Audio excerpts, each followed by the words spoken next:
Today's focus is on the power of anticipation.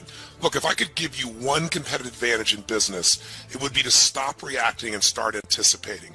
You know, we have all heard the story, I'm sure, and I had the privilege of working with one of the greats in hockey, Wayne Gretzky, and everyone said, look, he's not the tallest guy, he's not the strongest guy, he's not the fastest guy, and yet he's the best. And when somebody asked him a long time ago, you know, how is it that you manage to consistently be one of the best players in the game, and perhaps in history?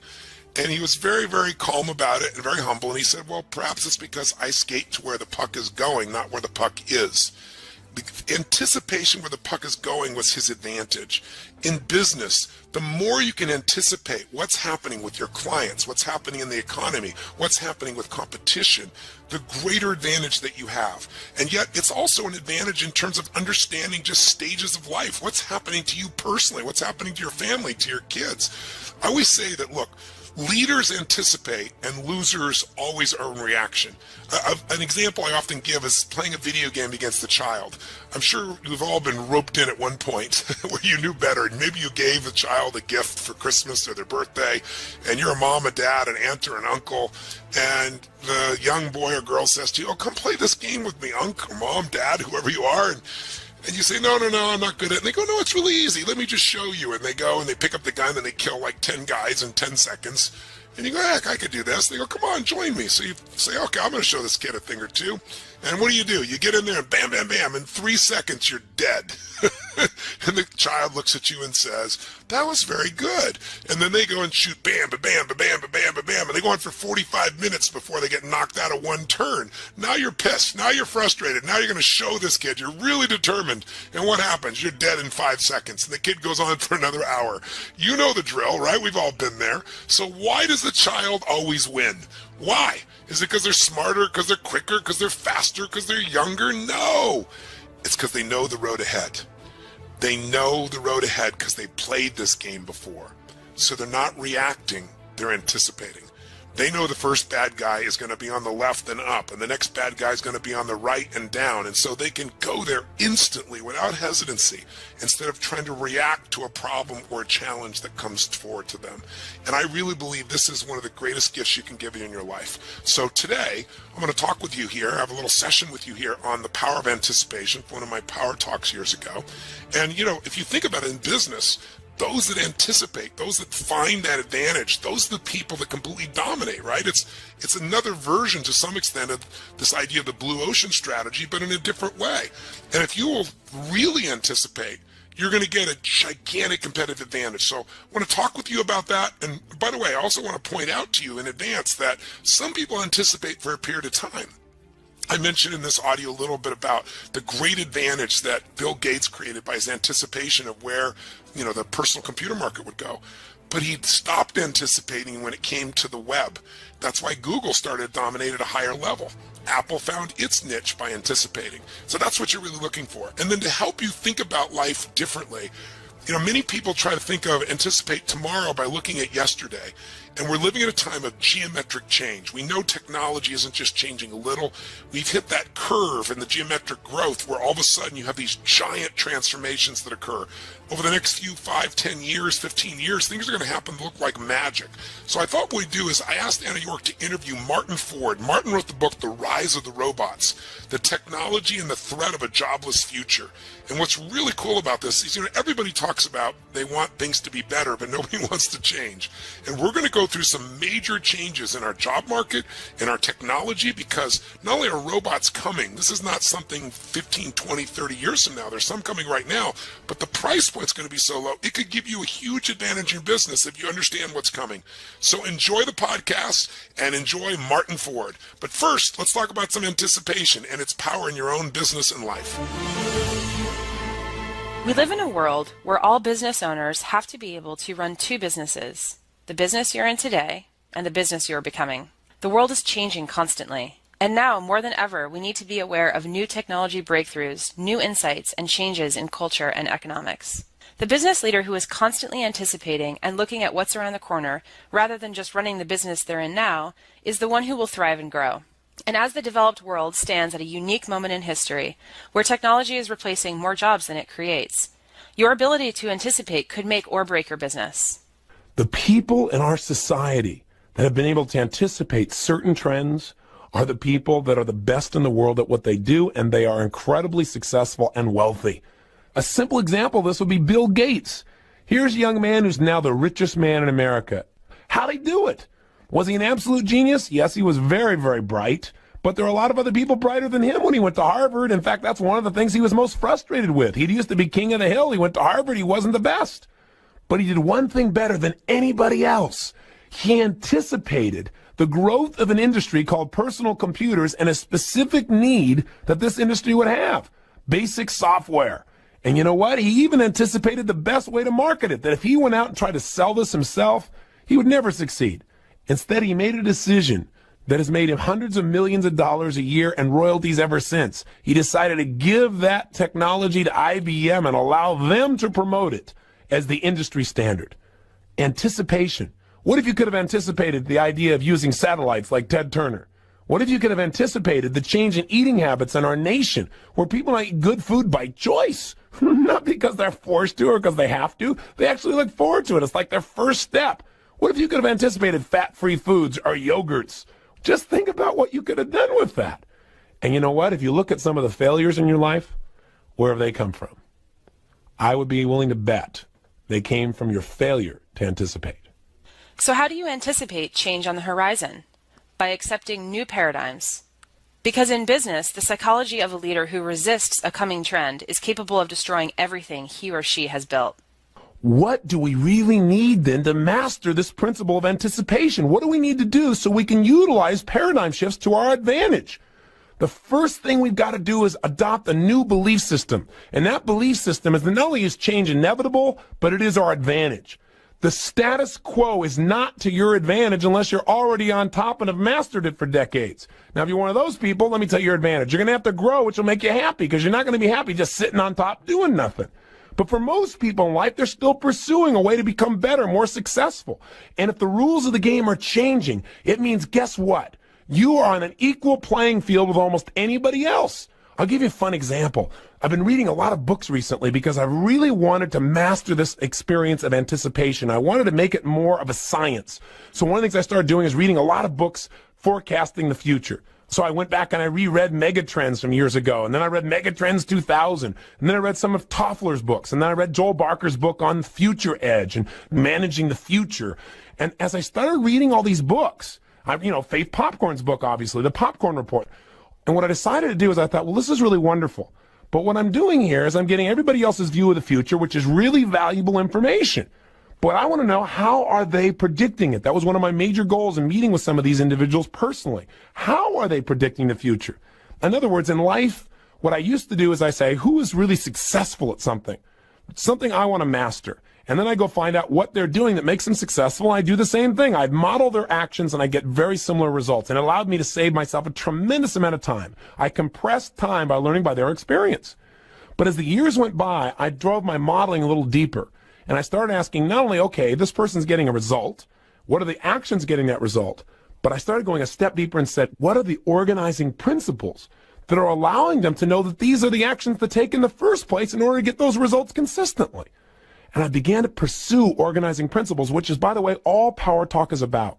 It's my chance to be with you and to share with you organizing principles. And by having this program, I got to continue to pursue new ones that I can share with you. Certainly, we need to review the ones that make sense. Repetition is the mother of skill. But I'm always searching for another distinction, another organizing principle that can increase the quality of our life. So with these people that are futurists, I started saying, okay, what are they doing? Then I started saying, how are they doing it? Where are these trends really coming from in the first place? And as I pursued that, I started looking not just at the trends, which all these books told me about, but how do you track trends? There's a great book called Trend Tracking. And this book describes the way of actually tracking them. It's kind of like what these futurists do to start making their predictions. So now we knew a little bit about their actions. So then I said a step deeper. Okay, I can see how to track it, but where do they actually come from? And I realized that all actions, everything that we're doing, all the behaviors of the masses, those trends are coming from a conditioned way of thinking. So I started studying paradigms, the thought processes that are consistent amongst mass number of people, where a large number of people share the same assumptions about what the rules of the game are, about what's going to happen. They may be absolutely wrong, but if enough people believe it, people start to buy into it. Then I started saying, well, where do those assumptions come from? And where those assumptions come from? Through history. So I've been reading all these books on history and looking at how different ways of thinking through history have created certain consequences in our society. And then I dug even deeper and said, okay, where do these ways of thinking come from? What shapes the way we think and the way we feel in the first place? And I got back down to pain and pleasure. Now, why am I telling you all this? Because out of everything I've read, I've clearly come across one critical organizing principle that you must adopt to be successful in any time in human history. It's a belief system that if you'll adopt it, I guarantee you it will change the quality of your life forever. And the belief is simply this: the same level of thinking that has gotten you to the level of success you have today will not get you to the level of success you want for tomorrow and beyond.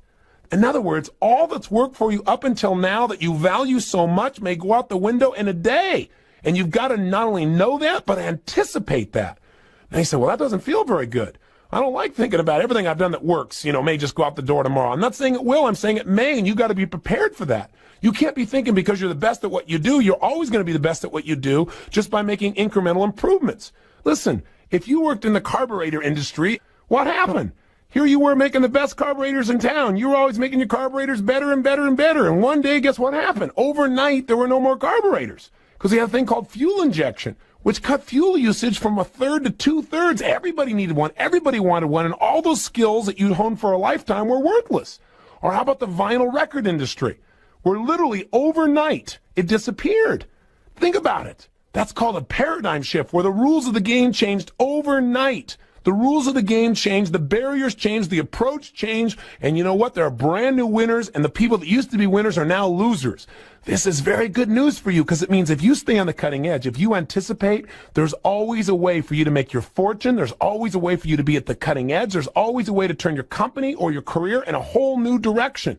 But you've got to operate from this principle. It says just because it's worked up until now and because it's made me successful doesn't mean it will tomorrow.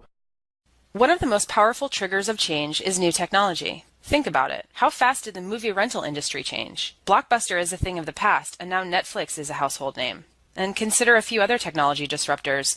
How about Instagram, which Facebook purchased in April 2012 for $1 billion? Think about it. If you came up with the idea of a mobile app to share your photos through filters with friends, you'd have $1 billion today. Need more proof? Consider the mobile messaging service WhatsApp that Facebook purchased for more than $16 billion. WhatsApp was founded in 2009, and 3 years later it was processing 10 billion messages daily.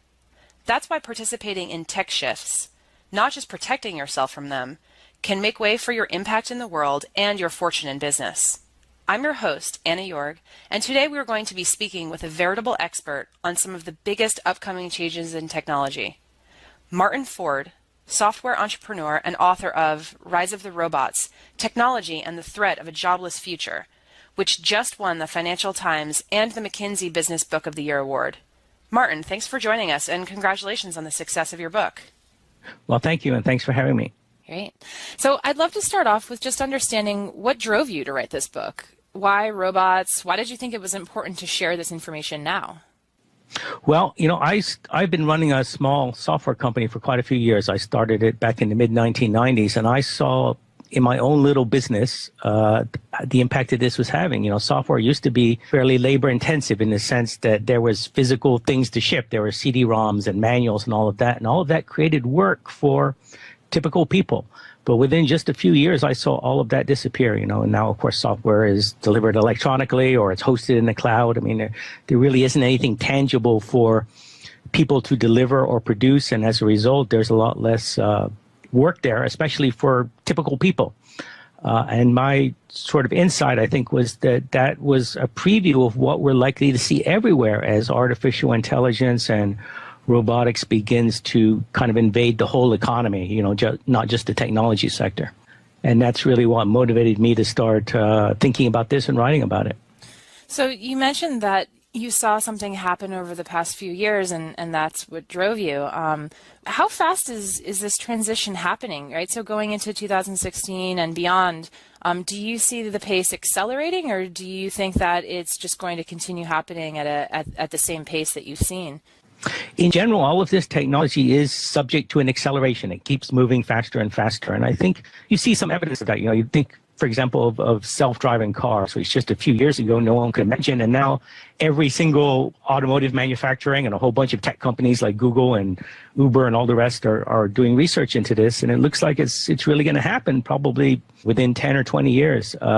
So I think things do move faster. And I think that as a result of that, a lot of the progress that we see is going to surprise us. You know, you can't look at the last 10 or 20 years and say, well, that's how things worked then, and so the next 10 or 20 years are going to look the same. In fact, everything is going to unfold a lot more rapidly. And I think we really need to start thinking about the implications of all of this maybe a little bit in advance so that we can adapt to it.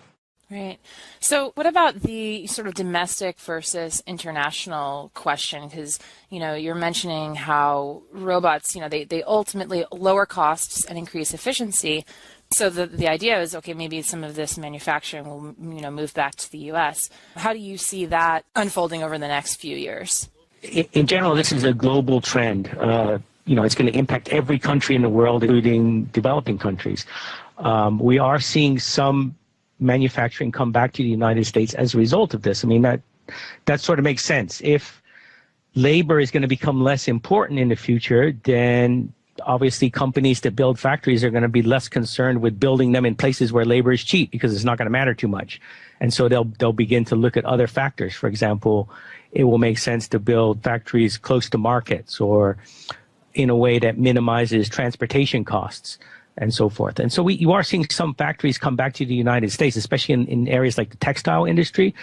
But the thing is that the factories come back, but the jobs don't. So you might have a factory that back in the 1980s would have employed 2,000 people. Then that factory went employing 2,000 people. It's only employing 150 people. So there are a lot fewer jobs there. Got it. So what about countries like China with heavy reliance on manufacturing? How will this impact their economy? Well, it potentially could have a tremendous impact. Actually, a couple of months ago, I went to China for a week to do a book tour, and they're very concerned about this. They're concerned about the reshoring issue. They know that by utilizing robotics and automation, we can perhaps move the factories here, and they're worried about that. They're also worried about their factories moving to even lower wage sectors, for example, Vietnam and Indonesia. So in order to prevent that and keep the manufacturing in China, they're bringing their own robots, and they're doing that very aggressively. China is now the biggest market in the world for industrial robots, and it's accelerating very rapidly. So there's definitely going to be an impact there, and there is the concern that going forward there may not be enough of those factory jobs, even in China, to employ the huge number of people that really rely on that there. Wow. So outside of manufacturing, you also mentioned that low-wage jobs like fast food and people who work in agriculture, that those will be impacted as well. And I think that's pretty easy for a lot of us to wrap our heads around, you know, flipping burgers or other types of manual labor. But what's very interesting is you also noted that the medical field and the legal field and creative fields like writing, music, and art could also be impacted. Can you give us maybe an example of that? Sure. I mean, in general, that's, I think, going to be the biggest disruption in the United States because, of course, manufacturing is no longer very important in the United States in terms of employment. I mean, not many people work in manufacturing. Everybody works in the service sector. But we are seeing these technologies come really across the board. As you say, it's going to impact the low-wage jobs, but it's also coming for the high-wage, white-collar jobs, things that are done by college graduates. And examples include smart algorithms that are taking on some of the work that used to be done by lawyers and paralegals in terms of reviewing documents to figure out which ones are relevant to court cases. There are systems that can do basic journalism that can tap into a stream of data, and then automatically by analyzing that data, they can put together a pretty compelling news story that really it's not easy to see at all that it's written by a machine. It looks just like a person wrote it. And, you know, a lot of those technologies are just at the beginning now, but again, there is this process of acceleration. So it's going to get better and better. And I think that one of the things we can expect is that eventually any kind of knowledge-based job, the kind of job where you are sitting in front of a computer doing something relatively routine and predictable, for example, cranking out the same kind of report or the same kind of analysis again and again, all of those jobs are ultimately going to be susceptible to white collar automation, not to robots, obviously, but to smart algorithms and to machine learning and so forth. So that potentially could have a huge impact. And again, the important thing is that these are skilled jobs. I mean, these are the jobs that people who go to college take. And so one of the implications of this is that it kind of upends our conventional thinking about how all this works and what the solution should be, because the solution traditionally has always been that if a robot takes your job, then we ought to send you back to school and give you some more training so that you can do something more, at a higher level. But that conventional way of thinking is really beginning to be upturned by this. Interesting. So going into small business, because a lot of those things you just mentioned, like for instance, writing, if it's a large media company, I could see an algorithm replacing a writer, like you said, like the example that you had used for writing a baseball story or a sports story. What about for small businesses? What are some of the implications for small business owners?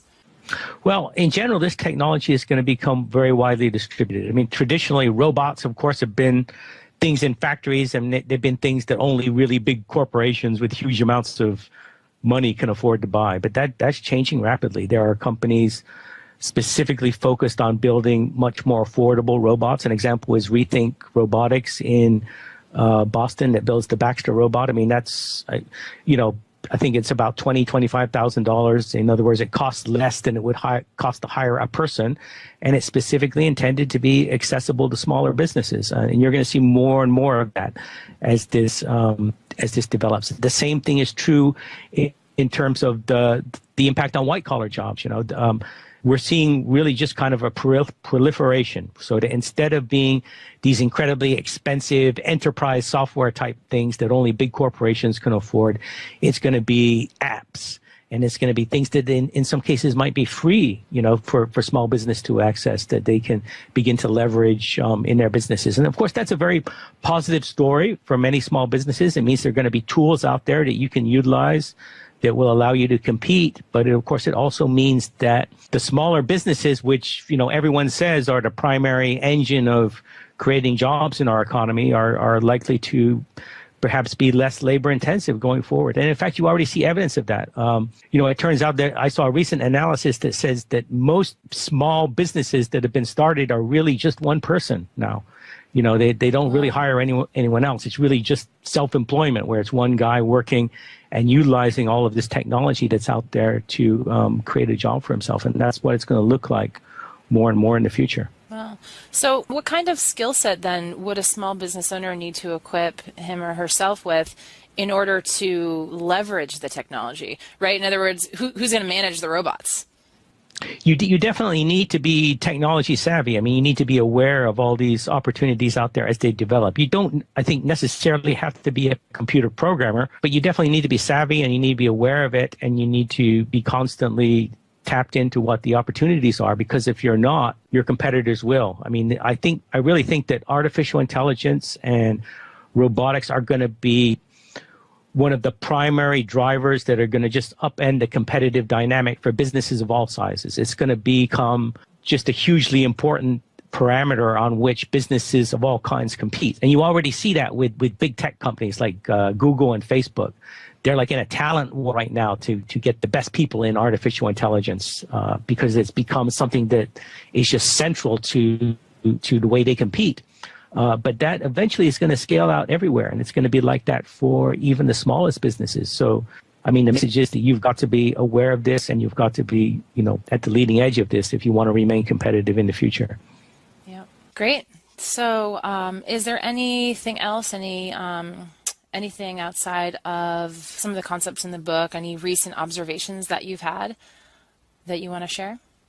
Well, my general impression is that this is continuing to move. I mean, I see news stories every day that surprise me. I mean, one of the things that's really amazing is the progress in artificial intelligence, and it's particularly in an area that's called deep learning, where you now have machines that can, for example, recognize images better than people. And that's just amazing and incredible. I mean, because this, looking at a visual image and figuring out what it is something that human beings are particularly good at. And if the machines are getting better even at that, then it really, I think, portends a disruptive change. So it's really important to be aware of the extent of the progress we're seeing, and it's really going to have big implications across the board, I think. Really interesting. Well, thanks, Martin, so much for your time. Thank you. It's great to be here.